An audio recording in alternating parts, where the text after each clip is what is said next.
நமக்கு தெரியாது, நம்ம படித்தவங்க, நம்ம இவங்களை கூப்பிட்டோம் அப்படின்னா அந்த பையன் இவங்க நேமை போய் சர்ச் பண்ணுறா அப்படின்னா என்னென்னு வந்துடும். எடுத்தோடனே அவங்க இப்போ யூடியூப்ல சர்ச் பண்ணுறோம் தமிழ்வாணின்னு அடிச்சு அப்படின்னா எடுத்தோடனே கான்ட்ரவர்சின்னு வரும். அதை கிளிக் பண்ண அப்படின்னா தெரிஞ்சு போயிருங்க யார் அப்படின்ட்டு. சரி இன்ஸ்டாகிராமில் போய் செக் பண்ணோம் அப்படின்னா எடுத்தோடனே இவங்க நல்ல வீடியோஸ்லாம் வராது. இவங்க எது ஓரளவுக்கு செக்ஸியாக ஓரளவுக்கு கொஞ்சம் கண்டென்ட்டாக காட்டியிருக்கோம் அதான் வரும்.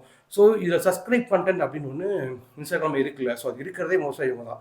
ஸோ அதில் மேடம் பேசுகிற விஷயம் என்ன அப்படின்னா, நான் இனிமேல் லைவ் ஷோ பண்ண போகிறேன். ஸோ நீங்கள் டாப்லெஸ்ஸாக கேட்டிங்க, நான் அதெல்லாம் காட்ட போகிறேன். ஸோ எல்லோரும் லைவுக்கு வாங்க.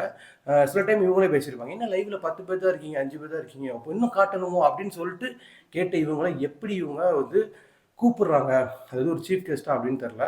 ஸோ மேடமும் எப்படி போனாங்கன்னு தெரில. ஸ்கூலுக்கு நம்ம போகிறோம், நம்ம போனோம், நம்ம என்ன பண்ணிகிட்டு இருக்கோம், நம்ம என்ன பண்ணுறோன்னு தெரிஞ்சுட்டு இவங்க போனாங்க அப்படின்னா, ஸோ அங்கே இனி வரப்போகிற ஜென்ரேஷன்ஸ் எப்படி வருவாங்க.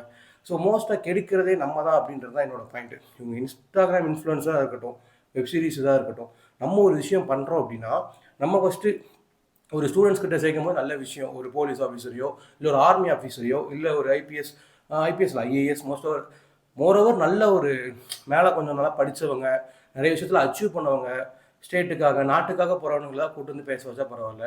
எதுக்குமே உதவாத டிஜிட்டல் ப்ராஸ்டியூட் பண்ணுற இவங்களை எதுக்கு கூப்பிட்டு இவங்க மோட்டிவேஷன் பண்ணுறாங்க அப்படின்றது எனக்கு புரியல. ஸோ இவங்களே கெடுக்கிற